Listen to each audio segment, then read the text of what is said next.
Welcome, weary traveler, to a quiet journey across the rugged, tumultuous landscape of Sengoku, Japan. Tonight, we drift softly back to a time of constant conflict, political intrigue, and the shadowy lives of those who moved unseen, the legendary ninja. Allow the gentle current of these tense yet somber tales to carry you, to calm your thoughts, and perhaps to guide you towards a tranquil stillness. Imagine yourself, if you will, not in the comfort of your present moment, but transported back, far back, to the 16th century. The setting is the rugged, mountainous province of Iga, a stronghold of the shinobi in Sengoku, Japan. And you are, for the purpose of our quiet contemplation, a ninja, a practitioner of covert arts, now undertaking a perilous mission, spying for a daimyo, a powerful feudal lord whose ambition shapes your very existence. Your life is defined by stealth, constant vigilance, and the profound weight of secrecy. The first sensation that might envelop you is a pervasive, internal physical strain. Your body aches from climbing walls, from navigating treacherous terrain under the cover of darkness, from remaining motionless for extended periods. The muscles in your limbs would throb with quiet fatigue, a constant companion to your nocturnal efforts. You might feel the subtle friction of rough stone against your fingertips, the stretch of your ligaments as you carefully ascend a moonlit fortress wall. Meals, when they come, are dictated by necessity and the constraints of your mission. Your sustenance might consist of simple, compact rice balls, perhaps wrapped in a dried leaf, eaten quickly and silently in a hidden alcove. The taste would be plain, providing just enough energy to sustain your efforts, a quiet reminder of your Spartan existence. Every bite would be mindful, consumed without drawing attention. As dawn approaches, or when safety demands, you would seek refuge. Your rest is found in a hidden cave, or a concealed hollow within the dense forest, perhaps in a shallow bed of dried leaves and moss. There is little comfort, and the act of sleep itself can be difficult, as you are fearing capture. Every rustle of leaves outside your makeshift shelter, every distant sound, could signal discovery, sending a quiet jolt of terror through your body. Your dreams, if they come, might be disturbed by a subtle, pervasive unease. But beneath the routines of survival and the constant physical demands, there are deeper, more chilling anxieties. You are acutely aware of the sensory strain of night missions. The world becomes a tapestry of muted sounds and shifting shadows. The rustle of leaves underfoot becomes a calculated risk, each movement potentially announcing your presence. The scent of damp earth and distant wood smoke might be your only companions. Your eyes constantly scan the barely visible landscape, seeking out hidden guards, subtle tripwires, or unexpected patrols. The very air seems to hold its breath around you, a reflection of your own quiet intensity. And then there is the insidious terror of betrayal. Your life often depends on a fragile network of trust, but in a world of shifting loyalties and hidden agendas, betrayal is a constant, silent threat. A seemingly innocuous conversation, a shared secret, a subtle change in someone's demeanor. These are the quiet, unsettling indicators that even those you rely upon could turn. The innocent whistle of a bird could be a prearranged signal from an informant, and the subtle shift in a shadow could mean an ambush. To exist in such a state, to navigate daily life under constant threat and the pervasive shadow of discovery, required immense internal discipline. It demanded unwavering caution, a mastery of stealth, and a deep, almost instinctive drive for quiet survival. The rhythm of your life would be a constant, subtle negotiation of danger, secrecy, and the profound desire to simply continue to exist. From the intimate, often solitary, world of a ninja on a perilous mission in Sengoku, Japan, let us now lift our gaze to a figure who cast a long, quiet shadow over the landscape of espionage, the legendary Hattori Hanzo. This remarkable individual, a true historical figure from 1542 to 1596 CE, was far more than a simple spy. He was a leader, a strategist, and a master of covert operations whose life became inextricably linked with the rise of one of Japan's most powerful rulers. This narrative of stealth and loyalty, though gripping in its historical context, is delivered with a soothing, reflective tone, allowing you to contemplate the quiet influence of a master of shadows. Hattori Hanzo was born into the Hattori clan, a family with deep roots in the Iga province, an area renowned for its shinobi traditions. From an early age, he would have been trained in the demanding arts of the ninja, stealth, espionage, martial arts, and the intricate ways of unseen movement. Imagine the quiet discipline of his early training, the precise execution of silent footfalls, the meticulous learning of disguise, and the mastery of specialized tools, all under the watchful, silent gaze of his teachers. Hanzo's destiny became intertwined with that of Tokugawa Ieyasu, one of the three great unifiers of Japan. He served Ieyasu with unwavering loyalty throughout the tumultuous Sengoku period, a time of constant warfare and shifting allegiances. Hanzo's primary role was espionage, gathering vital intelligence that often turned the tide of battle. Imagine the crucial information he might have provided: the layout of an enemy castle, the strength of their forces, or the weaknesses in their supply lines. These were the quiet contributions that shaped grand strategies. The dangers faced by ninja under Hanzo's command were immense and ever-present. Every mission carried the risk of capture, torture, and death. Unlike the formal battles of samurai, a ninja's failure often meant an anonymous end in a shadowed forest or a nameless grave. Hanzo himself would have had to make difficult decisions, sending his agents into situations of extreme peril, knowing the potential cost. The very air around them would be thick with the unspoken understanding of mortal risk. One of the most famous episodes associated with Hanzo illustrates his strategic brilliance and quiet courage. After the assassination of Oda Nobunaga, Ieyasu found himself stranded in enemy territory, hundreds of miles from his home base. It was Hattori Hanzo who orchestrated Ieyasu's perilous escape, guiding him through hostile lands, utilizing his network of shinobi and intimate knowledge of the terrain. Imagine the silent, desperate journey, moving under the cover of night, relying solely on Hanzo's unwavering skill and the loyalty of his men. This was not a clash of armies, but a precise, subtle operation that preserved the future shogun. Hanzo's role extended beyond mere spying. He was also a leader in direct combat, particularly adept at night raids and guerrilla tactics. He led groups of shinobi, using their specialized skills to disrupt enemy forces, gather prisoners for interrogation, and sow confusion. The sounds of such operations would be fleeting and precise: the soft thud of a silently thrown projectile, the quick whisper of a blade in the dark, the quiet, disciplined movements of a small, highly effective unit. Ultimately, Hanzo's contributions were pivotal to Tokugawa Ieyasu's success in the unification of Japan.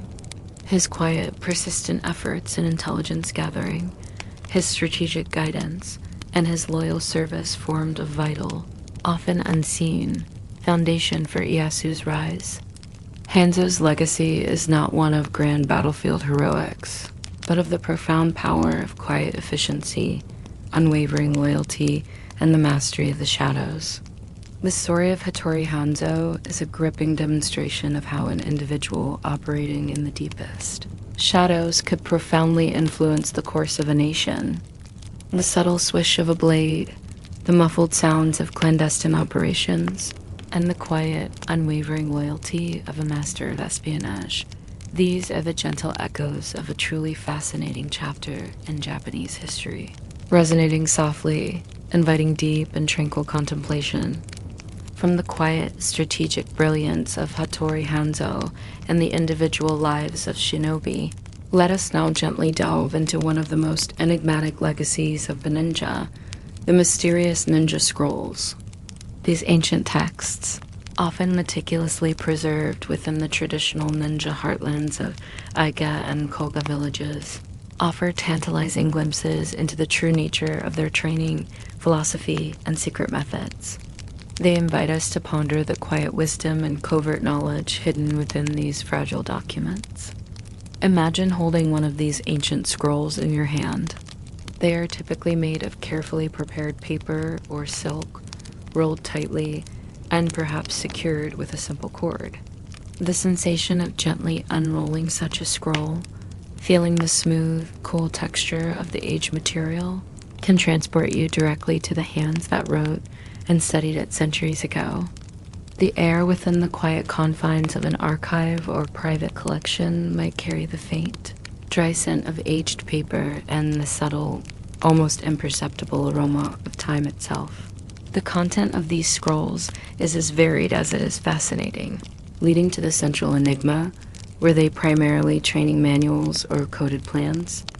Some certainly appear to be detailed training manuals, meticulously outlining specific techniques.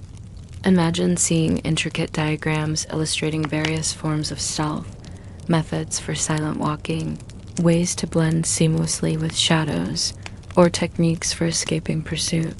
You might find precise instructions on unarmed combat, the use of specialized tools, or methods for gathering intelligence. The sounds of such training, though disciplined, would be quiet. The soft shuffle of feet, the controlled breathing, the subtle rustle of a practitioner moving with silent grace. Other sections of these scrolls, however, suggest a more strategic, perhaps even coded purpose. They might contain cryptic passages, seemingly innocuous prose that could, upon deeper understanding, conceal plans for specific missions, secret rendezvous points, or highly sensitive information. The very act of reading such a text would require not just literacy, but a deep understanding of allegories, metaphors, and prearranged signals. A quiet language spoken only among the initiated. The subtle shifts in meaning, the double entendre, would be whispered secrets hidden in plain sight. These scrolls provide invaluable textual evidence into the unique cultural practices around shinobi tactics. They reveal that ninja training was not merely about physical prowess, but also about a profound understanding of psychology, strategy, and even spiritual discipline. Many scrolls include philosophical teachings emphasizing the importance of patience, observation, and the control of one's own mind and emotions. The sounds of such intellectual engagement would be quiet, the soft turning of pages, the gentle murmur of a student repeating a teaching, the focused silence of deep contemplation. Beyond the well-known martial arts, the scrolls detail more esoteric skills, methods of disguise, ways to gather information through subtle observation, techniques for escaping capture, and even instructions on how to blend into various social classes. Imagine the quiet precision involved in crafting a perfect disguise. The careful study of human behavior, or the mastery of a new accent to infiltrate an enemy stronghold. The fact that these ninja scrolls have been found and preserved, often through centuries of careful guardianship within certain families or schools, offers a profound connection to a world often shrouded in myth. They are not merely ancient texts. They are tangible whispers from a bygone era, inviting calm contemplation. They prompt us to consider how knowledge was passed down in secret, how a hidden way of life was sustained through meticulous documentation, and how much even the most covert aspects of human endeavor were captured on fragile paper or silk.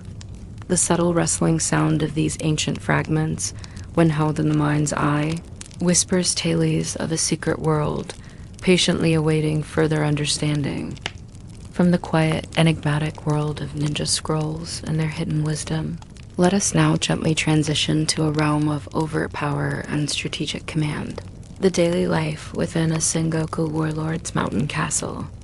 This segment offers a striking, almost diametrically opposed contrast to the ninja's perilous existence, providing a captivating glimpse into the fortified splendor, strategic planning, and the distinct culture of the military elite who shaped the destiny of Sengoku, Japan. Imagine stepping through the massive wooden gates of a warlord's castle, perhaps perched high on a misty mountain, its presence both formidable and serene. The air might carry the clean, crisp scent of mountain air, mixed with the subtle aroma of aged wood and distant hearth fires.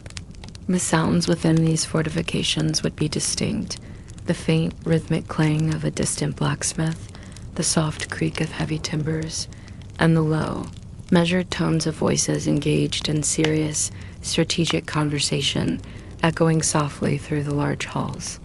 The castle itself would be a marvel of defensive architecture. Around its base, a wide, still moat might reflect the sky, its quiet waters providing a formidable barrier. Above, towering watchtowers would silently pierce the clouds, their wooden structures offering vantage points for vigilant guards. Walls of stone and timber would rise in complex layers, creating a labyrinth of defenses. The feeling of being within such a structure is one of immense security, a quiet bastion against the turbulent world outside. Life within the castle, particularly for the warlord and his inner circle, was characterized by a blend of military discipline and a certain austere grandeur. Far from the meager rice balls of a ninja, meals would be substantial and communal. Imagine the rich, savory aroma of venison, perhaps roasted over an open flame, filling a large hall. This would be complemented by various seasonal vegetables, steamed rice, and the subtle, fermented scent of sake, served in small ceramic cups. The sounds of a castle banquet would be hushed, the gentle clinking of porcelain and wood, the low murmurs of polite conversation, and the occasional respectful chuckle. Beyond the communal meals, the heart of the castle's activity lay in its strategy meetings. Imagine warlords and their trusted samurai gathered around low tables in a quiet tatami-matted room. The air might be thick with the scent of ink and newly unrolled maps. The sounds would be precise, the soft rustle of silk garments as someone shifts, the quiet tapping of a finger on a diagram, and the low, firm voices of men discussing troop movements, diplomatic overtures, and the next campaign.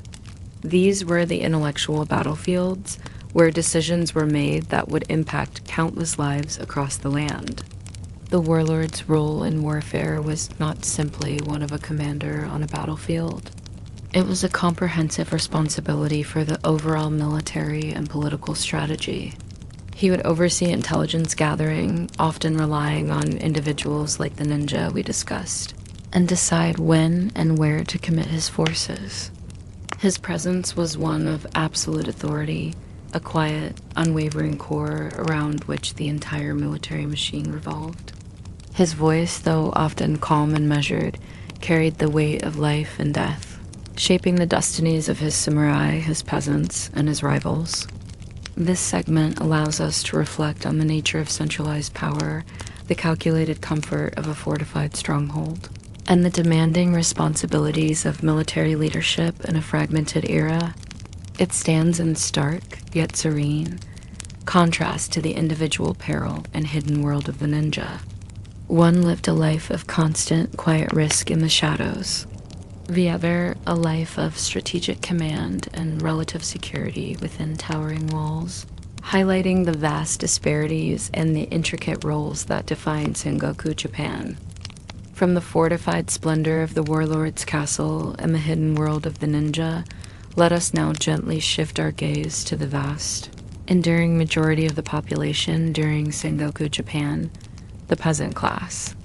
This segment invites you to immerse yourself in the enduring rhythm of the rice fields, exploring the daily life, constant challenges, and quiet resilience of ordinary people who, more than any other group, bore the direct and often unheralded weight of constant warfare. Imagine yourself in a small, rural village nestled among the valleys and hills of Sengoku, Japan. The air would carry the fresh, earthy scent of damp soil, and the subtle, sweet aroma of growing rice. The dominant sounds would be the natural rhythms of agricultural life, the gentle sloshing of water as feet move through flooded paddies, the distant, rhythmic creak of a water wheel, the soft chirping of birds, and the low, contented murmurs of communal labor. The lives of these peasants were inextricably tied to the seasonal rhythms of rice cultivation. Spring would bring the laborious preparation of the paddies, the quiet churn of tilling the rich, wet mud, the careful leveling of the fields, and then the delicate work of transplanting young rice shoots from nurseries. Imagine bending low under the sun, your hands sinking into the cool, rich mud, each seedling carefully placed. The summer months would involve constant tending, weeding, managing water levels, and protecting the precious crops. Then, as autumn arrived, came the arduous, yet communal, work of the harvest. The rhythmic swish of sickles through golden stalks, the soft rustle of gathered bundles, and the quiet chatter of villagers working together, often humming simple folk songs, would fill the air. The smell of drying rice and stored grains would signify a period of relative security, a brief respite before the colder months and the renewal of the cycle. Their meals would be simple, yet nourishing. The primary staple was, of course, rice, perhaps supplemented by humble root vegetables, wild greens, or, on rare occasions, a small fish or wild bird. The taste would be plain, but the warmth of a bowl of cooked rice, shared with family, would be a quiet comfort. The sounds of their eating would be minimal, soft chewing, contented sighs, and the gentle clinking of earthenware bowls. Life in the small village communities was cooperative and deeply interconnected. Houses were simple, often constructed of wood and thatch with earthen floors. The sounds within would be domestic and quiet, the soft breathing of sleeping family members, the gentle crackle of a small hearth fire, and the comforting creak of timber in the night. Decisions about planning, water management, and local defense were often made communally, fostering a quiet sense of solidarity. However, even amidst this enduring rhythm, the constant threat of warfare loomed like a distant storm cloud. The sounds of conflict might be far off, the faint rolling thunder of distant drums, the faint shouts of unseen soldiers, or the unsettling quiet that precedes an approaching army. Banditry was a pervasive fear, with marauding groups potentially descending on a village, disrupting the harvest or demanding tribute. And the quiet dread of conscription always lingered, the possibility that young men would be forced into military service, leaving families to struggle alone. When conflict did arrive, the consequences for peasants were brutal. Their crops might be trampled by marching armies, their villages might be burned as a tactic of war, and their simple lives disrupted by displacement or famine. The sounds of such devastation would be the crackle of flames, the panicked cries of animals, and the mournful silence of a ruined home. Yet, with a quiet, enduring resilience, they would often rebuild, replant, and continue their cyclical existence, a testament to the profound connection to their land. This segment allows us to reflect on the immense human cost of constant conflict and the quiet strength of those who simply sought to live and provide. It stands in poignant yet serene contrast to the strategic world of the warlord and the covert life of the ninja. The gentle slosh of water in the rice fields and the soft murmur of enduring labor drift softly from this tumultuous era, inviting deep and tranquil contemplation of the rhythms of life that persisted through profound change. From the enduring rhythm of peasant life and the overt conflicts that shaped Sengoku Japan, let us now gently turn our contemplation to a realm of quiet discipline and profound aesthetic beauty. The spiritual practices of Zen Buddhism and the meticulous ritual of the tea ceremony. Amidst the chaos of constant warfare, these cultural anchors offered not just refuge, but also a path to inner stillness and a unique form of mental fortitude, influencing everyone from the peasant to the warlord. This segment invites you to immerse yourself in the quiet search for peace within a turbulent age. Imagine stepping into the serene precincts of a Zen temple, perhaps nestled away in a quiet mountain valley. its presence a stark contrast to the surrounding turmoil. The air here would feel cool and clean, carrying the faint, earthy scent of damp moss and aged wood. The dominant sounds would be those of profound stillness, the gentle rustle of a distant breeze through pine trees, the soft splash of water in a stone basin, and the almost imperceptible sound of one's own calm breathing. Within such a temple, silent meditation, known as zazen, was a central practice. Imagine sitting quietly, focusing on your breath, allowing distracting thoughts to gently dissipate like mist. This was a mental discipline that offered clarity and composure amidst uncertainty. Beyond the formal meditation, Zen principles permeated various aspects of life, fostering a philosophy of simplicity, austerity, and an appreciation for the natural world. Even the seemingly mundane tasks were performed with a meditative focus, each action a quiet step towards enlightenment. For warriors and commoners alike, Zen offered a framework for understanding life and death, providing a sense of quiet acceptance in an unpredictable world. Complementing this spiritual path was the meticulous ritual of the tea ceremony, or chenu.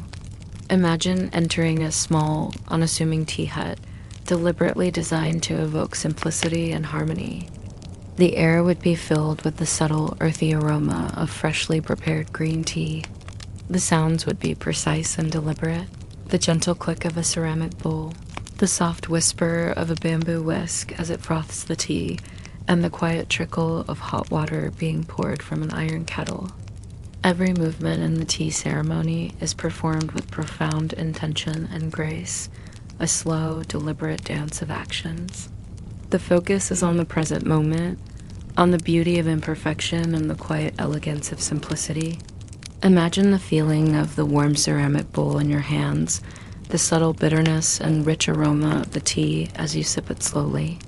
This quiet ritual, lasting perhaps an hour, offered a complete escape from the anxieties of the outside world, creating a temporary sanctuary for the mind.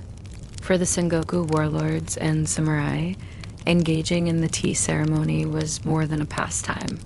It was a form of mental training. The discipline, focus, and appreciation for subtle beauty cultivated during the ceremony could translate into a calm demeanor on the battlefield and a clear strategic mind in the castle.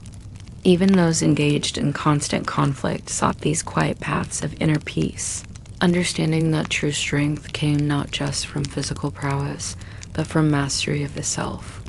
This segment allows us to reflect on the profound human need for order and tranquility, even when surrounded by chaos. It highlights how aesthetic and spiritual practices can serve as powerful anchors in turbulent times, offering solace, discipline, and a quiet sense of purpose. The gentle whisper of a bamboo whisk, the quiet flow of water in a Zen garden, and the profound stillness found within a tea hut. These are the calming echoes of a rich cultural past, inviting deep and tranquil contemplation as we consider the diverse ways people sought harmony in a tumultuous era. So we have witnessed the profound contrast that define this era, its moments of intense peril and its quiet acts of loyalty, its overt warfare and its subtle forms of resistance, its harsh daily struggles and its profound search for inner harmony.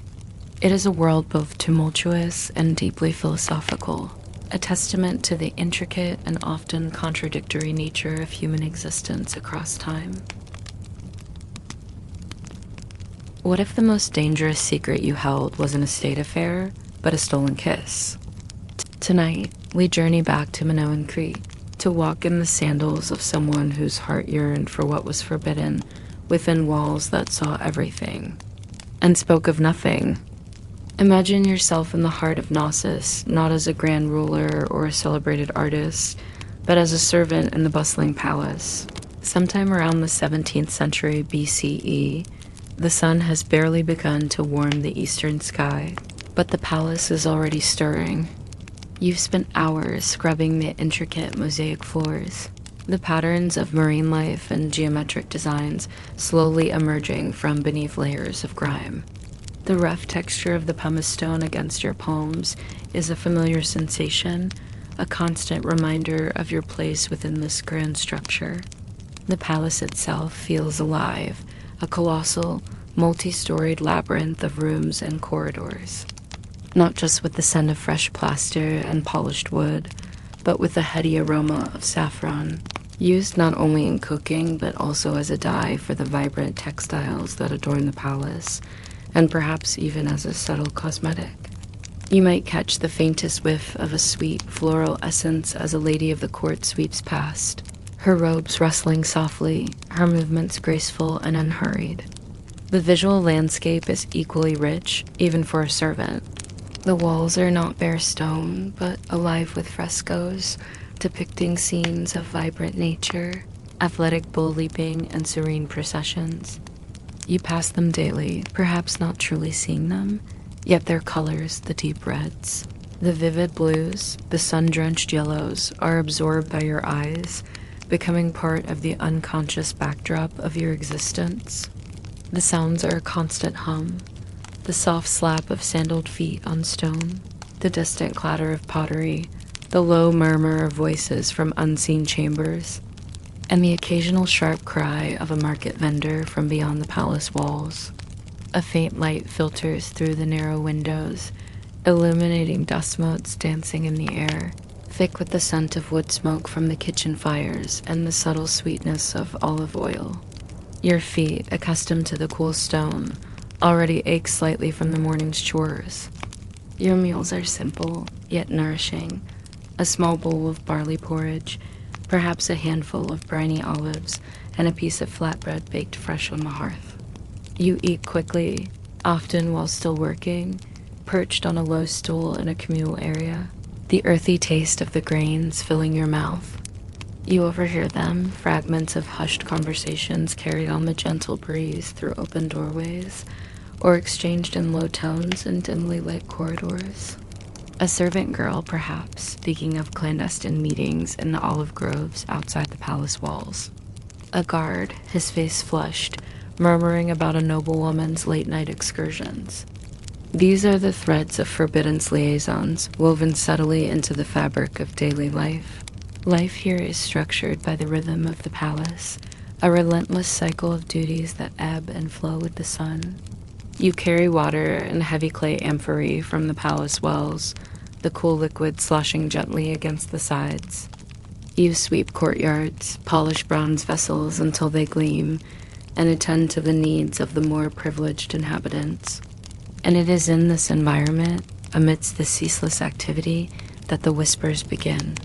The air itself, particularly grander chambers, is often perfumed. But beneath the surface of this daily routine for you, there is a secret, a quiet tremor of fear. You are not merely an observer of these whispered scandals. You are perhaps caught within one yourself. In a society where status and order are paramount, such illicit connections could have dire consequences. The consequences could range from public humiliation and banishment from the palace to harsher, more severe punishments that are rarely spoken of but are understood.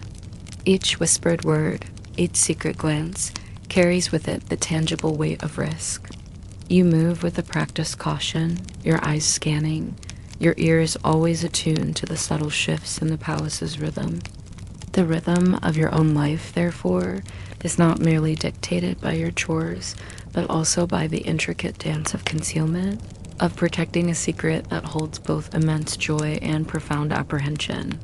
This constant, quiet vigilance becomes a part of who you are, a silent tension that underlies the outward calm of your daily duties within the vibrant yet watchful walls of Gnosis.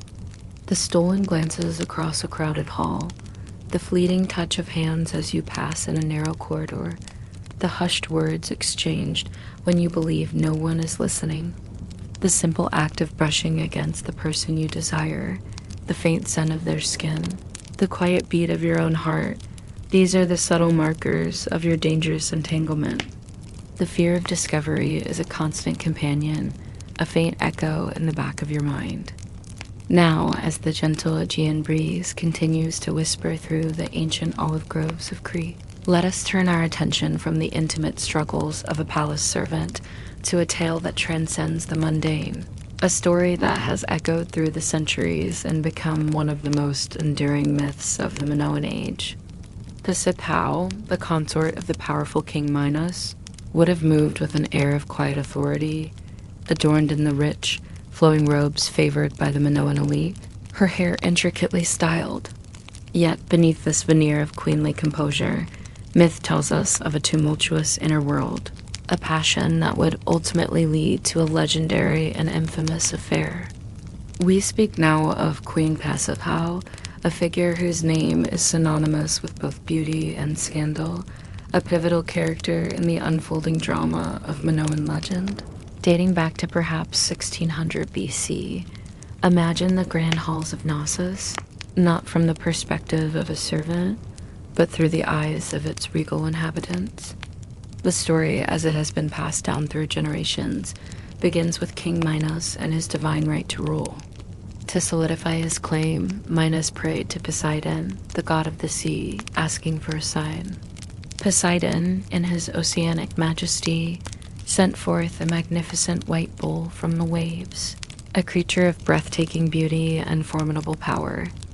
Minos was meant to sacrifice this bull to the god, a testament to his piety and a fulfillment of his vow. However, overwhelmed by the bull's splendor, Minos, perhaps swayed by arrogance or simple covetousness, chose to keep the magnificent beast for himself, substituting a lesser bull for the sacrifice. It was this act of hubris that, according to the myth, incurred the wrath of Poseidon. The sea god, in his divine fury, chose a truly insidious form of retribution. He caused Pasiphae, the queen, to fall victim to an unnatural and overwhelming desire for the very bull her husband had refused to sacrifice. Imagine the bewilderment, the profound internal conflict that must have gripped the queen. A passion undeniable and consuming for a creature of immense power and beauty, yet fundamentally non-human. This was not a subtle infatuation, but a profound and unsettling urge that defied all social norms and royal expectations.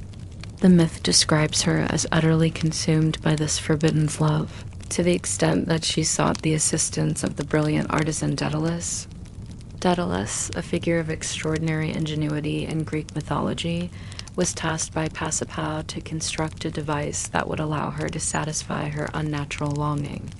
He fashioned a hollow wooden cow, so cunningly crafted that it appeared indistinguishable from a living bovine, allowing Pasiphae to conceal herself within it and interact with the bull. While the true details of such an event would be shrouded in secrecy and whispered only in the deepest confines of the palace, the very existence of the Minotaur, a terrifying creature eventually confined within the famous labyrinth, would have been a palpable source of fear and shame for the royal family. The myth speaks to a societal fear of the unnatural, of desires that defy order, and the potentially chaotic consequences when divine will is defied. The outcome of this bizarre and tragic union was the Minotaur, a creature with the body of a man and the head of a bull, a monstrous embodiment of the queen, transgression and Poseidon's curse. The court's reaction to such a scandal, even if only a myth, would have been one of profound shock and horror. We are not meant to be agitated by the passions of ancient queens, but rather to contemplate the power of storytelling, the enduring nature of human desire, and how these ancient tales, even those born of fantasy, can illuminate the perceived boundaries of their time.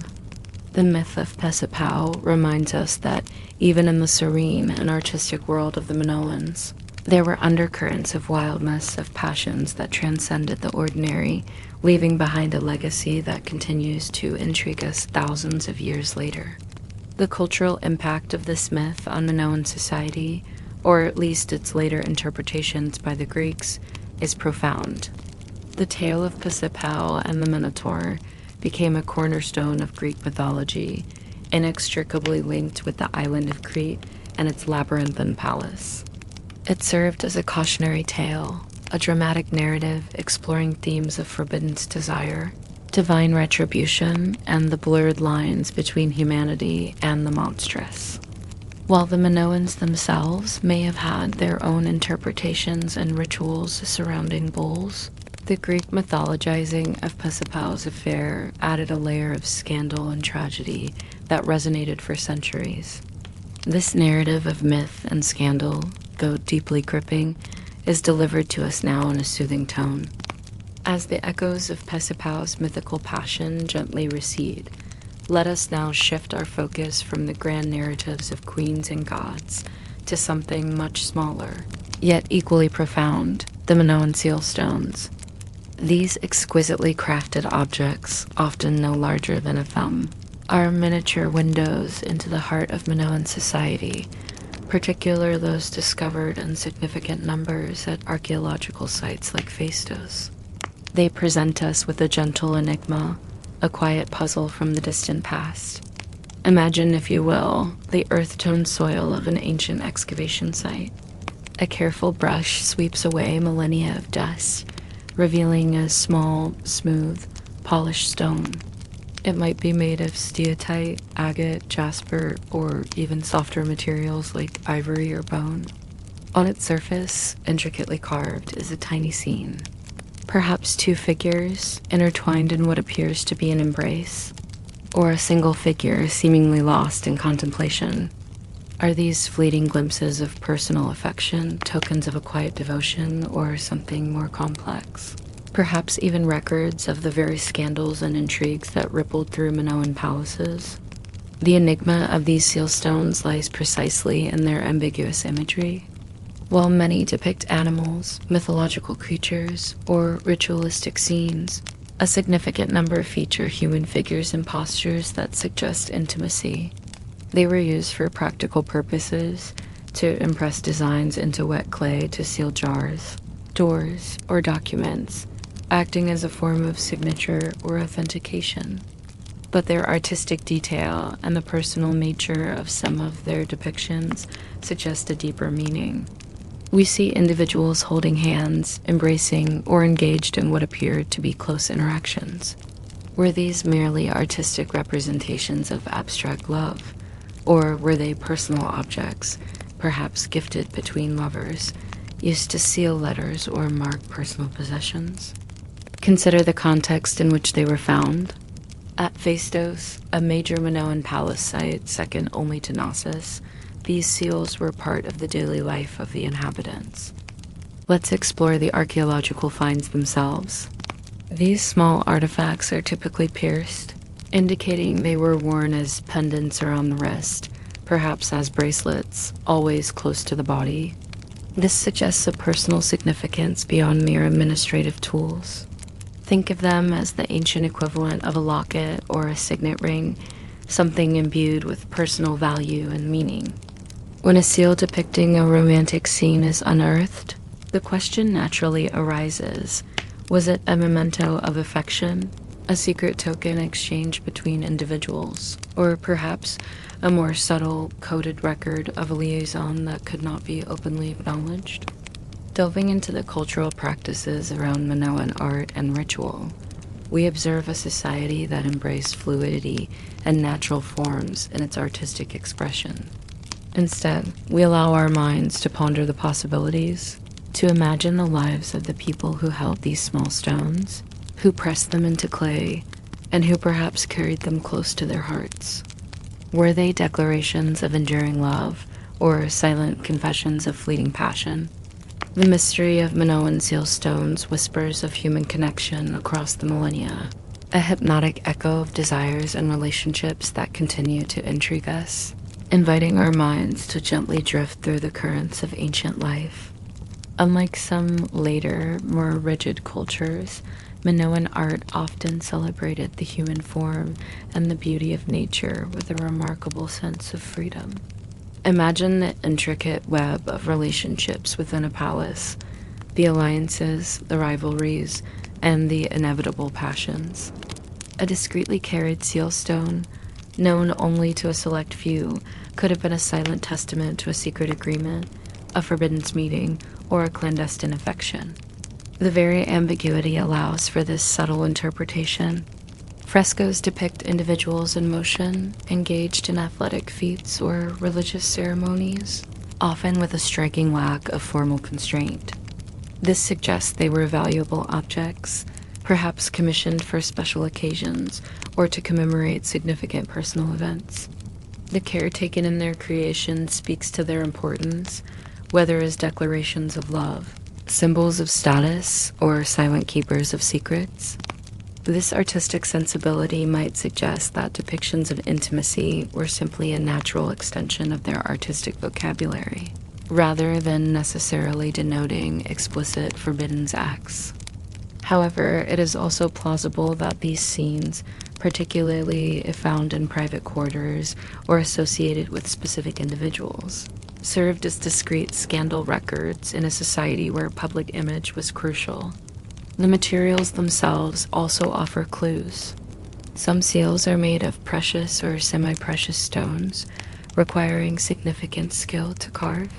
This segment invites us to simply wonder. We are not seeking definitive answers, for the past rarely yields such clarity, especially through objects as subtly evocative as these. Having explored the quiet fears of a servant and the mythical passions of a queen, and having pondered the intimate whispers of seal stones, let us now step with an unhurried pace into the very heart of Minoan power and luxury, the palace of a Minoan elite. The walls are not stark, unadorned stone, but a riot of color. The floors, often made of polished plaster or smooth stone, are cool beneath your feet. The elite did not labor in the fields or scrub floors. The air would be rich with the aroma of roasted meats, perhaps goat or wild boar, mingled with the sweet scent of figs and grapes. Large ceramic vessels would hold copious amounts of fish and wine, staples of the Minoan diet, brought fresh from the bountiful Aegean Sea and the fertile Cretan vineyards. Honeyed cakes and freshly baked bread would complete the spread. These were not just meals. They were social events, opportunities for display, for strengthening alliances, and for enjoying the abundant fruits of their flourishing civilization. The sounds would be a soft clinking of pottery, the murmur of conversation, perhaps the gentle strumming of a lyre or the reedy sound of a double flute, adding to the relaxed atmosphere. Their days were filled with different pursuits. Picture them gathering in grand halls, their voices a soft murmur as they discuss matters of trade and governance.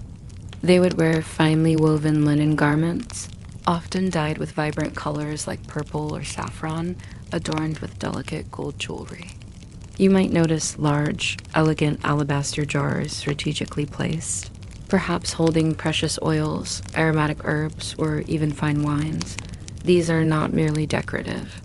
They speak of wealth, of trade networks that stretched across the Aegean and beyond, bringing rare commodities to the Minoan elite. Frescoed walls surround you, depicting scenes that seem to pulse with life.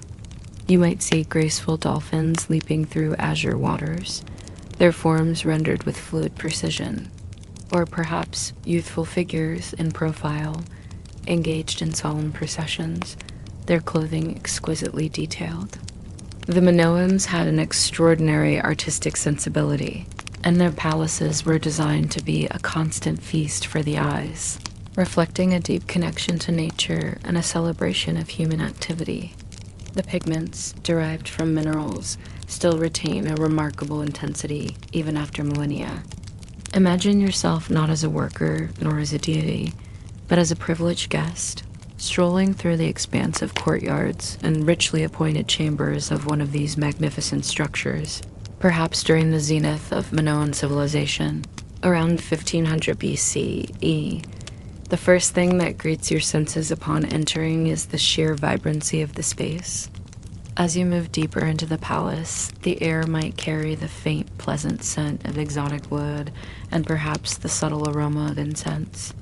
Life within these palatial complexes was a carefully orchestrated symphony of leisure, ritual, and administration. And then there are the feasts. Imagine the central court perhaps transformed for a grand celebration. One of the most striking and enduring images associated with Minoan elite culture is the bull leaping ceremonies. While the exact nature of these rituals remains a subject of scholarly debate, the frescoes clearly depict daring young men from their palaces. The elite would oversee the flow of goods, olive oil, wine, pottery, textiles, and timber flowing out, and metals, precious stones, and exotic materials flowing in. The very beauty of the frescoes, the delicate craftsmanship of the artifacts, speak of a civilization at its peak, basking in its cultural splendor. The rhythms of the palace, the feasts, the ceremonies, all contribute to a sense of order and prosperity that seems almost timeless. Allow your mind to gently absorb these vivid details, to appreciate the quiet magnificence of a world that, though long past, still whispers its stories of opulence and intricate daily life. The storerooms beneath the palaces, with their rows of enormous pithoi, attest to the vast quantities of goods managed by the ruling class. Their wealth was not merely personal. It fueled the entire society, supporting artisans, administrators, and the very infrastructure of their sophisticated culture. And women grappling with powerful bulls, performing acrobatic feats over their backs. Imagine the controlled excitement, the focused energy, the blend of athletic prowess and ritualistic significance. This was not a bloody spectacle in the way some later cultures would practice bull sacrifice, but rather a display of courage, agility, and perhaps a deep spiritual connection to the powerful animal. These events would have drawn crowds, reinforcing the prestige and power of the elite who hosted and participated in them. The elite's role in trade was paramount. The Minoan civilization thrived on its maritime power, establishing extensive trade routes throughout the Mediterranean. Contrast this vibrant luxury with the precarious life of the servant we imagined earlier. While the servant's existence was one of constant labor, simple sustenance, and quiet apprehension, the elite lived a life of relative ease and abundance, surrounded by beauty and comfort. The servant's hands were calloused from scrubbing. The elite's hands might hold a delicate sealstone or a goblet of wine. The servant overheard whispers of scandal. The elite might be at the center of them, protected by their status. This stark contrast highlights the stratified nature of Minoan society, where the daily rhythms of life diverge dramatically based on one's position. Yet, even amidst this splendor, there is a gentle understanding that nothing lasts forever. As we gently drift through the rich tapestry of Minoan life, from the intimate secrets of individuals to the grand splendor of their palaces, let us now turn our attention to an event of monumental scale, a cataclysm that irrevocably altered the course of not just Minoan civilization, but the very landscape of the Aegean, the eruption of the Thera volcano. Thera, known today as Santorini, was once a single, much larger island, its volcano dormant for centuries. Life on the island, and indeed on nearby Crete, would have continued with its familiar rhythms, unaware of the immense pressures building deep beneath the Earth's surface. The sheer force of the explosion would have ripped the island apart, sending an immense column of ash, rock, and gas miles into the atmosphere. For those on Thera, the immediate impact would have been unimaginable, a searing, suffocating blast, followed by total darkness as the ash plume blocked out the sun. The air would have become thick with abrasive volcanic material, making breathing agonizing. Buildings would have crumbled under the weight of falling debris. While the precise date remains a subject of scientific debate, archaeological evidence places this colossal event sometime in the 17th or 16th century BCE, a seismic disruption that would have sent ripples of destruction across the sea. Imagine the serene blue of the Aegean Sea, usually a source of bounty and trade, now churning with an unnatural fury. The initial signs would have been subtle, perhaps a series of increasingly frequent and stronger earthquakes. The ground beneath the feet of the Minoans would have trembled, buildings might have swayed, and cracks could have appeared in their meticulously constructed walls. These tremors, initially unnerving, might have eventually become a terrifying constant, disrupting sleep and sowing a quiet anxiety. Imagine the fear, the confusion, as the very earth beneath you seemed to rebel. Then the true horror began. The eruption itself was catastrophic, one of the largest volcanic events in human history. But the reach of Thera's fury extended far beyond its immediate vicinity. The collapse of the volcanic cone created an enormous tsunami, a series of towering waves that would have radiated outwards across the Aegean. While not as immediately destructive as the tsunami, the ash would have had long-term consequences. It would have suffocated crops, poisoned water sources, and rendered fertile land barren for years, perhaps even decades.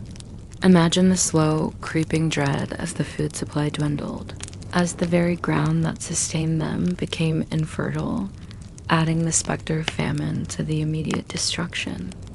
It offers a stark contrast to the human-centric dramas we have explored previously, reminding us that there are forces far greater than human desires or political intrigues. The eruption of Thera, though an act of nature, profoundly shaped the human history of the Aegean, leading to a period of decline for the Minoans and setting the stage for new powers to emerge. As we contemplate the silent, enduring impact of this ancient catastrophe, allow your mind to gently consider the vastness of time and the humbling power of the earth. Picture the horror as the sea, usually a calm friend, transformed into an unstoppable destroyer. Survivors would have faced widespread destruction, the collapse of infrastructure, and a drastically altered environment. The disruption to trade routes, already crippled by the loss of ships and harbors, would have severed vital connections to the wider world, isolating the Minoan economy. While the eruption did not directly destroy the Minoan civilization in a single blow, archaeological evidence suggests some recovery and continuation of life. It undoubtedly dealt a crippling blow. Along the northern coast of Crete, approximately 70 miles south, these colossal waves would have crashed ashore with unimaginable force, sweeping inland, obliterating coastal settlements, and devastating harbors and fleets. The once bustling port towns, vital to Minoan trade and prosperity, would have been reduced to wreckage, their ships, the lifeblood of the empire, smashed and sunk. The impact of the ashfall was also devastating. Carried by prevailing winds, a thick blanket of volcanic ash would have settled over parts of Crete. The immediate aftermath on Crete would have been one of profound disarray and loss. The once thriving palaces, though many survived the initial impact, would have been profoundly affected by the economic and social turmoil. The resources needed for grand feasts and elaborate ceremonies would have become scarce. The confidence and stability that underpinned their complex society would have been shaken to its core. This catastrophic event serves as a somber reminder of the fragility of even the most advanced civilizations in the face of nature. Its immense power. As the dust of Thera's colossal eruption slowly settled over the Aegean, altering the very air and earth, a new power was quietly, yet steadily, rising on the mainland of Greece. Where once Minoan ships, with their distinctive hull shapes and painted sails, dominated the waves, Mycenaean vessels, sturdy and purposeful, began to make their presence felt. The loss of vital trading posts, the disruption of agricultural production due to ashfall, and the shattering of their naval supremacy would have severely weakened their economic and political structure. As the Minoan grip on the Aegean began to loosen, the Mycenaeans, observing from the mainland, saw an opportunity. The Mycenaeans were a Bronze Age Greek-speaking people, dwelling in heavily fortified citadels like Messene, Tiryns, and Pylos. Unlike the open and seemingly undefended Minoan palaces, Mycenaean strongholds were built for defense, their massive Cyclopean walls speaking to a different ethos, one of warfare and territorial control. For centuries, the Minoans had reigned supreme, their thalassocracy, their mastery of the seas, unmatched. But the world was shifting. and the vacuum left by the environmental and economic shocks to Crete would gradually be filled by a more militaristic, yet culturally indebted civilization, the Mycenaeans. Imagine now the gradual shift in the maritime currents. The Minoan decline, while accelerated by the Thera eruption, was likely a complex process, not a singular sudden collapse. Initially, the relationship between the Minoans and Mycenaeans might have been one of cultural exchange and even admiration. Mycenaean art and architecture show clear Minoan influence. They adopted the Minoan script Linear A, adapting it to their own Greek language to create Linear B. They embraced Minoan artistic motifs, the bull, the double axe, the intricate frescoes, incorporating them into their own distinct style, albeit often with a more rigid, formal quality. Imagine Mycenaean artisans learning techniques from their Minoan counterparts, admiring their vibrant colors and fluid lines, even as their own societies developed along different paths. However, as Minoan power waned, the nature of this relationship began to shift. The Mycenaeans, with their more organized military structure and their fortified strongholds, were well positioned to capitalize on Minoan vulnerabilities. Their graves contain bronze weapons, swords, spears, daggers, indicating a society that valued martial prowess. By around 1450 BCE, many of the major Minoan palaces on Crete, including Knossos, show signs of destruction, though the cause is debated. Perhaps internal strife, or more likely, direct Mycenaean conquest. Following this period, Knossos itself seems to have been reoccupied by Mycenaeans, as evidenced by the discovery of Linear B tablets in the palace archives. The Minoans, even in their decline, left an indelible mark on the developing Greek world, a rich foundation upon which new empires and myths would be built.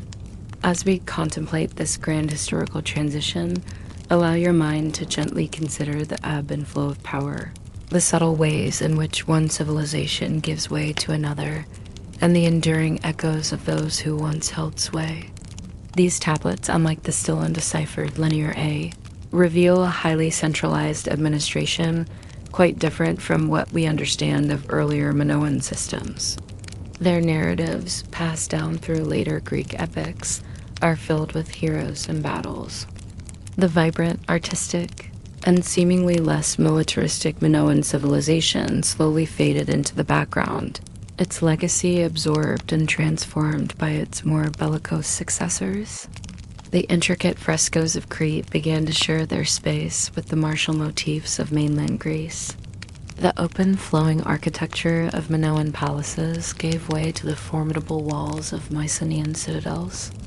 It is not difficult to imagine a scenario where Mycenaean chieftains, seeing a weakened Crete, began to exert their influence through force, establishing garrisons, taking over administrative centers, and eventually effectively absorbing the remnants of Minoan power. We begin to see archaeological evidence of a Mycenaean presence on Crete itself.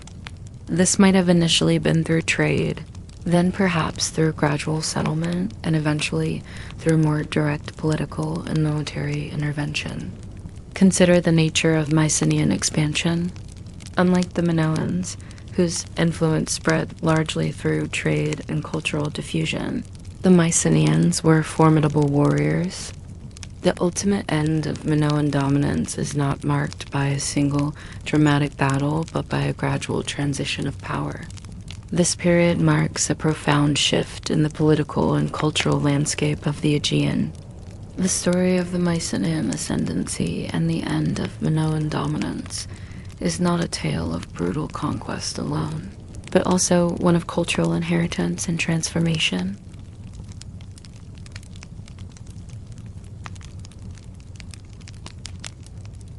What if a single mistake in a perfectly ordered ancient city could lead to public shame, searing pain, and a grim, silent end under the relentless sun?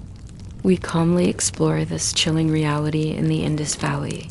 Imagine yourself, if you will, not in the comfort of your present moment, but transported back, far back, to the 3rd millennium BCE. The setting is the vast, organized city of Mohenjo-daro, one of the greatest urban centers of the mysterious Indus Valley civilization. And you are, for the purpose of our quiet contemplation, a prisoner, now facing the stark public ritual of punishment within one of the city's designated yards. Your existence is defined by discomfort, exposure, and the quiet weight of public judgment. The first sensation that might envelop you is the dry, pervasive heat of the yard. The sun, even in the early morning, would beat down relentlessly on the baked earth ground and the unshaded open space. The air would feel thick with fine, dusty particles stirred by any movement, and perhaps carry the faint, earthy scent of sun-baked mud brick and dry vegetation.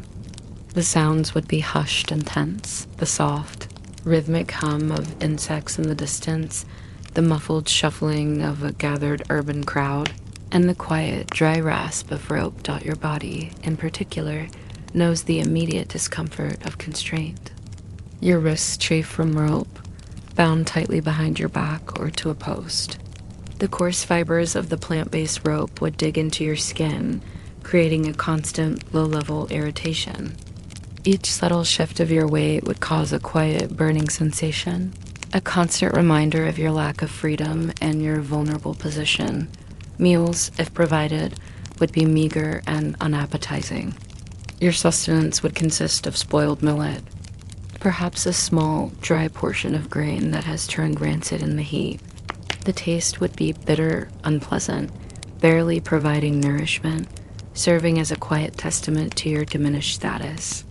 The act of swallowing would be a chore, a grim reminder of hunger rather than satisfaction.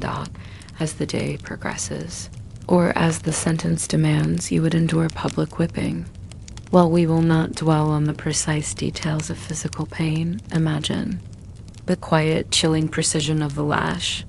The sound would be a sharp, dry whistle through the air, followed by a dull, impactful thud against skin and bone. Each stroke would be delivered methodically, designed to inflict shame and a quiet, searing ache, not to extinguish life. The sensation would be one of controlled, rhythmic impact, a quiet testament to the authority imposing the sentence. The presence of the urban crowds adds another layer to this experience. They would gather at a respectful, quiet distance, their faces mostly impassive, watching in silence. There would be no loud jeers or shouts, but rather a profound, unsettling stillness. The shame of being exposed in such a vulnerable state under the quiet scrutiny of your fellow citizens would be immense. You might hear only the soft, communal murmuring of observers, a sound that speaks of collective judgment rather than direct confrontation, reinforcing your isolation. To exist in such a state, to endure public correction in the relentless heat, and under the silent gaze of the city, required a profound internal fortitude. It demanded a stoic endurance, a quiet acceptance of your fate, and a deep, almost instinctual drive for quiet survival. The rhythm of your time in the punishment yard would be a slow, grinding process of discomfort, public scrutiny, and the quiet weight of your imposed consequences. From the stark realities of a Harappan punishment yard, let us now gently shift our focus to a more individual, yet equally poignant story from the vast, enigmatic world of the Indus Valley civilization. We will trace the fictional yet plausible tale of a Harappan trader's fall, inviting you to contemplate the ambitions, risks, and ultimate ruin that could befall even a successful individual in this ancient, organized society. This narrative of ambition and consequences, though engaging, is delivered with a soothing, reflective tone, allowing for a quiet journey into the past. Imagine our trader, let us call him Deva, around 2500 BCE. His life begins not in a punishment yard, but amidst the quiet bustle of a port city like Lafol, or perhaps even Mohenjo-daro itself.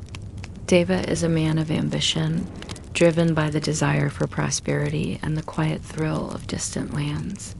His daily life would have involved meticulous preparation for long journeys, checking the integrity of his boats or ox carts, carefully weighing and packing goods, and negotiating with other merchants. The sounds of his early life would be the soft murmur of harbor activity, the creak of wooden planks, and the quiet chattering of diverse languages spoken by fellow travelers. Deva's world was not confined to the Indus Valley. It stretched far beyond. He engaged in the vital trade with Mesopotamia, a long and arduous journey across deserts and seas. Imagine him traveling slowly, patiently. The sounds of his journey would be the rhythmic pad of a camel's hooves on sand, the gentle creak of a wooden ship on calm, sunlit waters, or the low drone of a foreign song from a fellow traveler. He would carry precious goods, carnelian beads, perhaps fine textiles from the Indus, and distinctive Indus seals, small, intricately carved stone tablets used for sealing goods and documents. He would return with copper, lapis lazuli, and other exotic materials, his presence a quiet bridge between distant civilizations. Deva's success, however, inevitably attracted attention, not all of it benevolent. In the highly competitive world of ancient trade, rivals were a constant shadow. Imagine the subtle glances, the quiet calculations, the unspoken tensions in the marketplaces of both Harappa and Mesopotamia. Deva's fortunes begin to turn through an act of betrayal by rivals. This might involve a quiet, false accusation of smuggling forbidden goods, a manipulation of trade routes, or a deliberate sabotage of his cargo, all designed to subtly undermine his standing and wealth. The sounds of this betrayal would be whispers, rumors, and the chilling silence that follows when a trusted contact suddenly withdraws support. The consequences for Deva are swift and severe. Accused of serious offenses against the highly regulated Harappan trade laws, perhaps smuggling or tax evasion on a grand scale, he is brought before the city's authorities. The quiet formality of the proceedings would precede his punishment. His downfall leads him directly to the very place we first contemplated, the punishment yard in MOHENJO-DARO here, in that open sun-baked space. Deva faces his ultimate ruin, experiencing the harsh realities of Harappan justice. Imagine the weight of public shame, the silent stares of the crowd, the chilling efficiency of the public spectacle. Though we do not detail physical agony, the intent of the punishment is clear: to break his spirit and body, to serve as a public warning. The rhythmic impact of the lash, the quiet ache, the pervasive heat, these sensations would now define his existence, a stark contrast to the distant clang of Mesopotamian markets or the gentle sway of a trade ship. The tale of Deva, our Harappan trader, is a poignant reminder that even in ancient, highly organized civilizations, ambition could lead to ruin, and the vast systems of trade and law had consequences that could abruptly change an individual's life. His journey from bustling ports to distant lands, and finally to a moment of public reckoning, echoes softly through the millennia, inviting a quiet contemplation of the fragile nature of success and the pervasive presence of ancient law. From the individual tale of a Harappan trader's fall, let us now delve into one of the most enduring and captivating enigmas of the Indus Valley civilization, the remarkable Indus Valley seals. These small, intricately carved objects discovered in their thousands across archaeological sites like Mohenjo-Daro and Harappa offer tantalizing glimpses into a highly organized society whose written script uniquely remains unread. We invite you to contemplate the quiet mysteries embedded in these ancient artifacts and the profound questions they pose about a sophisticated yet largely silent civilization. Imagine holding one of these seals in your hand. They are typically small, often square or rectangular, made from steatite, a soft stone, or occasionally terracotta, copper, or faience. The surface is carved with remarkable precision, depicting a variety of images, animals, both real and mythical, human-like, figures, and most significantly, short sequences of what appears to be a written script. The sensation of tracing the cool, smooth surface of such an artifact, feeling the delicate ridges of its ancient carving, can connect you directly to the hands that made and used it millennia ago. These seals were likely used primarily for trade and administration. Imagine a Harappan merchant, like our Deva from the previous segment, pressing one of these seals into soft clay to create an impression on a package of goods, verifying ownership or origin. The sound of this action would be a soft, momentary thud of stone on clay, a quiet confirmation of a transaction. Their widespread discovery, even in distant Mesopotamia, speaks to the extensive trade networks of the Indus people, where goods flowed across vast distances, meticulously accounted for. However, among the thousands of seals, a particularly intriguing and somewhat unsettling imagery emerges. Some seals depict bound figures. Imagine seeing on a tiny stone tablet a human-like form with hands tied or legs constricted, perhaps even held by another, more dominant figure. The precise meaning of these depictions remains one of the enduring mysteries of Harappan archaeology, but their presence invites quiet speculation. The primary question that arises from these specific seals is profound. Were they records of punishment? Do these images provide a rare, symbolic glimpse into the legal and punitive practices of the Indus Valley civilization? If so, they would corroborate the idea of an organized society with a clear system of law and order where infractions had visible, if symbolically depicted, consequences. The very stillness of these carved figures, their silent postures, can evoke a sense of quiet constraint and imposed authority. Beyond the grim possibility of punishment, other interpretations are also considered by scholars, adding to the enigma. Perhaps the bound figures represent sacrificial rituals, or mythological narratives, or even symbolic representations of control over wild animals or human passions. The fact that the Indus script remains undeciphered adds layers of profound mystery to every image. Without the ability to read the accompanying text, our understanding remains largely speculative, based solely on visual interpretation. This is a civilization that, for now, remains scriptless to our modern eyes. Its full story is locked away. These archaeological finds, these small, silent witnesses from the past, are invaluable for understanding a civilization that left behind no grand temples or royal tombs, no deciphered historical chronicles. They are our primary window into their complex beliefs, their meticulous administration, and perhaps their systems of justice. The quiet dedication of archaeologists, carefully sifting through dust and soil, meticulously documenting each find, is a testament to the persistent human drive to understand our shared past. The mystery of the Indus Valley seals, especially those depicting bound figures, is a compelling invitation to contemplate the quiet intricacies of a civilization that continues to guard many of its secrets. The gentle tapping sound of an ancient seal, pressing its silent image into the clay of time, echoes softly from this distant era, inviting deep and tranquil contemplation of an ancient, enigmatic world. From the enigmatic world of the Indus Valley seals and their subtle hints of law and consequence, let us now gently transition to a realm of order and quiet comfort, the daily life within a Harappan elite's house. This segment offers a striking contrast to the prisoner's experience in the punishment yard, providing a captivating glimpse into the organized luxury, refined living, and the significant role that a select few played in the meticulous city planning of this ancient civilization.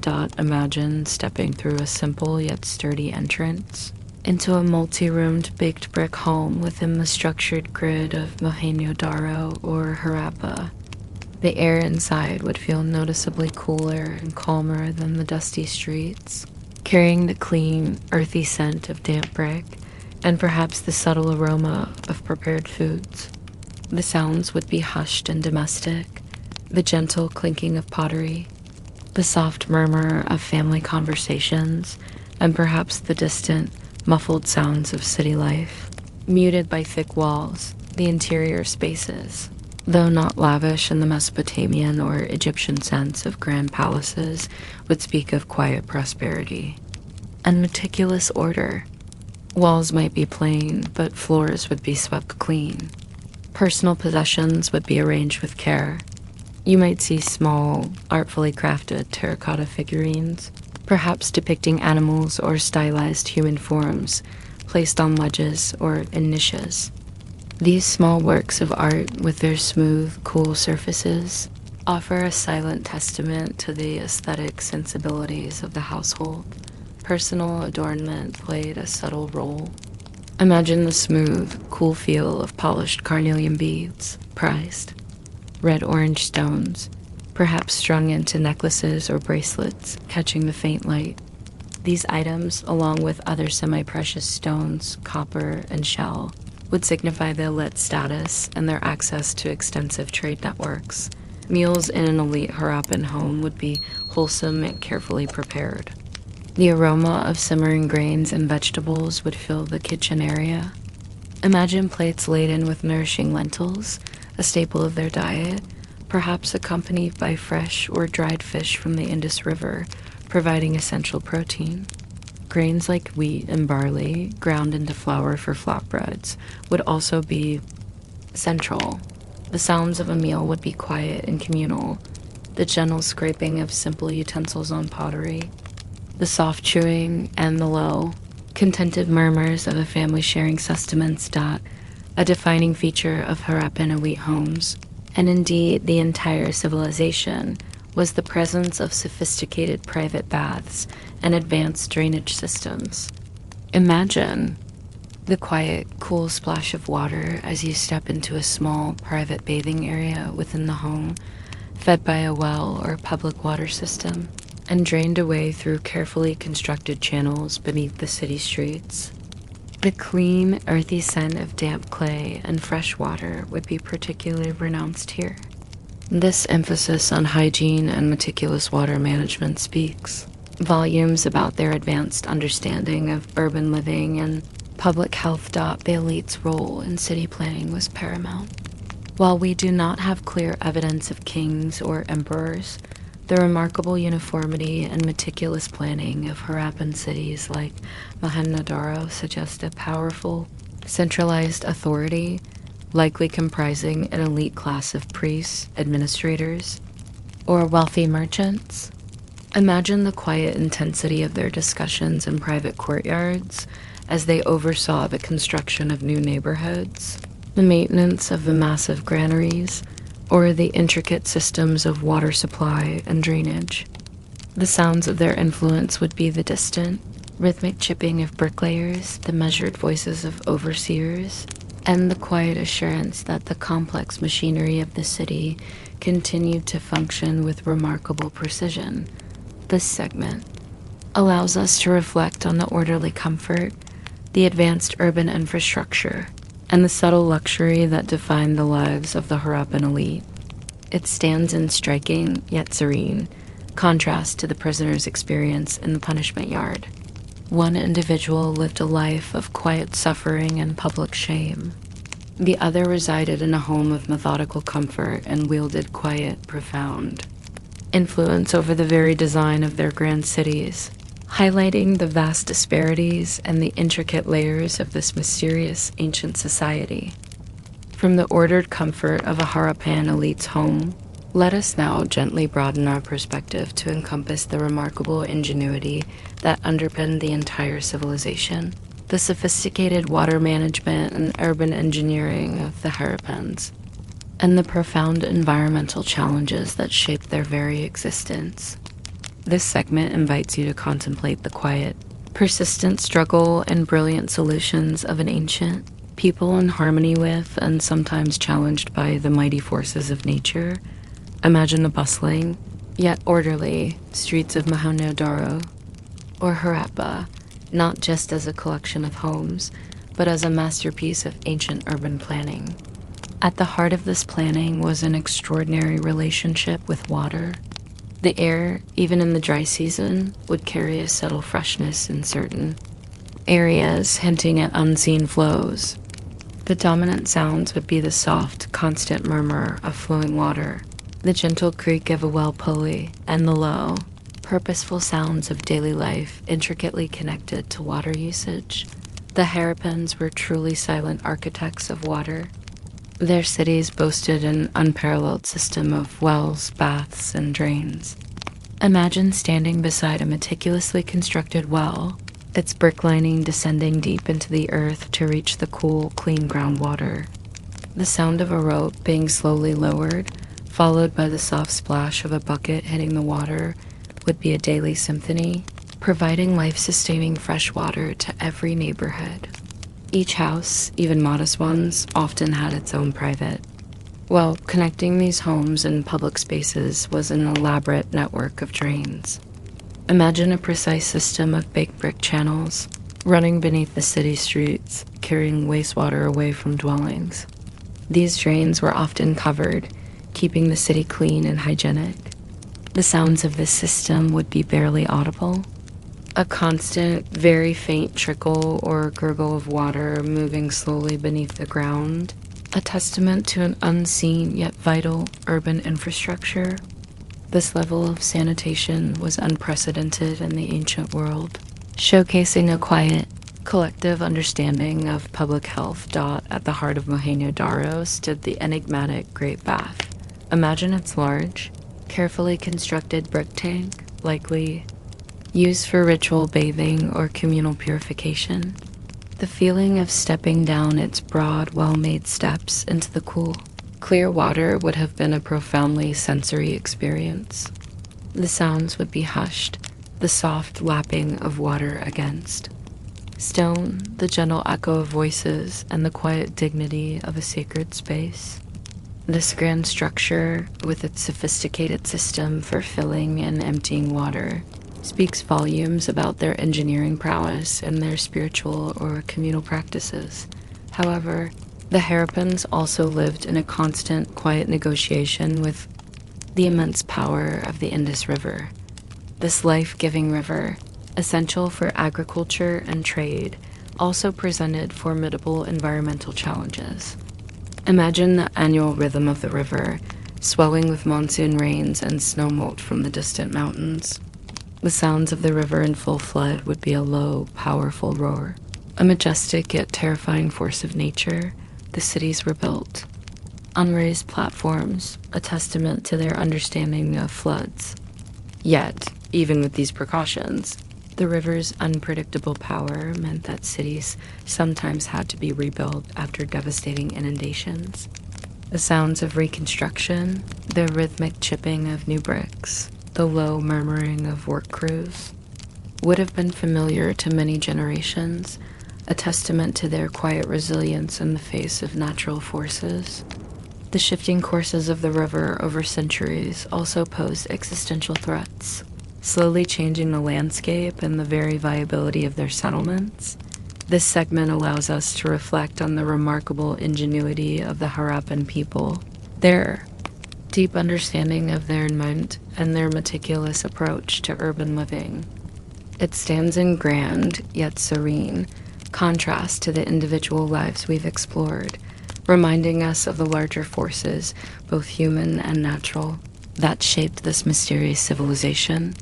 The gentle gurgle of ancient water systems and the quiet, persistent rhythm of a mighty river drifts softly from this distant era, inviting deep and tranquil contemplation of an ancient world profoundly connected to its environment. From the remarkable ingenuity of Harappan engineering and their constant negotiation with their environment, let us now gently turn our contemplation to one of the greatest archaeological enigmas, the quiet vanishing of the vast and sophisticated Indus Valley civilization. Unlike many ancient empires that ended in dramatic, violent collapses, the decline of the Harappans seems to have been a slow, silent unraveling. leaving behind a profound mystery that continues to challenge scholars. This segment invites you to ponder the subtle forces that can lead even the grandest civilizations to fade into the dust of time. Imagine the bustling cities of Mohenjo-daro and Harappa, not ending with a sudden, violent cataclysm, but slowly, quietly losing their vitality. The sounds of their daily life, the clatter of artisans, the murmuring of markets, the quiet flow of water in their drains, would gradually diminish. Homes would become less occupied, workshops would fall silent, and the meticulous upkeep of their sophisticated urban infrastructure would slowly cease. This was not a roaring end, but a quiet, almost imperceptible fate. Archaeologists have proposed various theories surrounding this decline, each contributing a piece to this complex puzzle, yet none fully explaining the complete disappearance. The absence of widespread evidence for destructive warfare or sudden invasion suggests a more nuanced end, driven by environmental and societal shifts. One prominent theory centers on environmental changes. Imagine the majestic Indus River, once the lifeblood of the civilization, slowly, persistently altering its course. The sounds of its shifting currents, the whisper of sand being carried downstream, would signify profound change. Such a large-scale change in the river's path could have moved away from vital cities, rendering fertile agricultural lands dry and forcing populations to seek new areas for sustenance. The sustained rhythm of a river's natural course, imperceptible over a human lifetime, could, over centuries, silently undermine an entire civilization. Another hypothesis points to climate change. Imagine a subtle, prolonged period of drought, where the life-giving monsoon rains become less frequent or reliable. The sounds of parched earth, the quiet desperation of dwindling water sources, would slowly replace the sounds of abundant harvests. Such a shift in climate would severely impact agriculture, leading to food shortages and the gradual abandonment of large urban centers as people dispersed into smaller, more sustainable settlements. The quiet struggle for survival would replace the ordered routines of city life. The possibility of disease is also considered, though harder to trace in the archaeological record. A quiet epidemic, silently sweeping through dense urban populations, could have significantly weakened the social fabric and reduced the workforce necessary to maintain complex cities. Imagine the subtle signs of illness, the hushed concern, and the slow, internal weakening of a community. While direct evidence for violent conquest is scarce, some theories suggest a gradual external influence, or the slow influx of new populations, who may have eventually absorbed or displaced the Harappan peoples. The sound of new languages, new customs, quietly mingling with older ones, could signify a slow cultural transformation rather than an abrupt, violent overthrow. The enduring mystery of the Harappan decline lies precisely in this quiet vanishing. Unlike the dramatic collapse of other ancient civilizations, there is no clear conqueror, no single catastrophic event. Instead, the evidence points to a multifaceted process, a slow unwinding of a highly complex system. The meticulously planned cities were not destroyed. They were slowly, quietly abandoned. The intricate seals ceased to be carved, their script becoming a silent enigma. This segment allows us to reflect on the profound impermanence of even the most advanced human endeavors, and the subtle, yet powerful, ways that natural and social forces can reshape the course of history. The gentle rustle of shifting sands, the faint whisper of an ancient river changing course, and the profound silence of a civilization that simply ceased to be. These are the calming echoes of a truly mysterious past, inviting deep and tranquil contemplation as we acknowledge the enduring enigma of the Indus Valley. So now we have witnessed the profound contrast that defined this ancient society, its moments of meticulous order and its subtle forms of consequence. its advanced urban planning and its quiet resilience against natural forces, its vibrant trade networks, and its ultimately silent disappearance. It is a world both organized and deeply enigmatic, a testament to the intricate and often unfathomable nature of human civilizations across millennia as the echoes of these ancient, yet deeply human, tales gently recede into the quiet of the past. Allow your mind to drift back to the comfort and stillness of your own space, your own time. The distant sounds of ancient cities have quieted.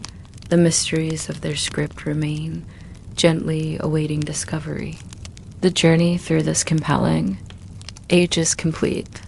May your rest be deep and your dreams peaceful. Good night.